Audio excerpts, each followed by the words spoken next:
I've been attached with the feeling of waking up with you by my side. Sobra talagang namimiss na maraming bubblies itong ating Donnie at Bel Mariano, na kung saan noong linggo sa ASAP natin to ay talaga namang pinasaya nga tayong lahat, lalong lalo na nga at dumating itong ating Donnie Pangilinan at talaga namang nagaminan nga itong ating couple na talagang sobra silang nag-enjoy sa kanilang experience sa LU.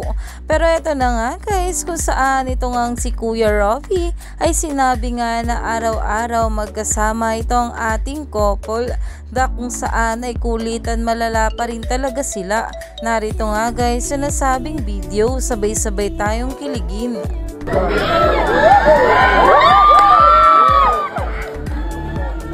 Akala mo di nagkikita araw-araw. Andiyan na si Sunflower. Yan naman sa mga audience at bubblies na nasa ASAP ay talagang kilig malala nga sa nalaman na araw-araw talagang magkasama itong ating couple at grabe pa rin talaga sila magkulitan na para bang hindi sila araw-araw magkasama. Kaya naman umani pa nga ito na maraming komento at pinag-uusapan na. Stay tuned lang tayo for more update kila Donnie at Bel sa mga susunod pa na ayuda. Lalo pa nga at marami pa talaga tayong dapat abangan sa ating couple.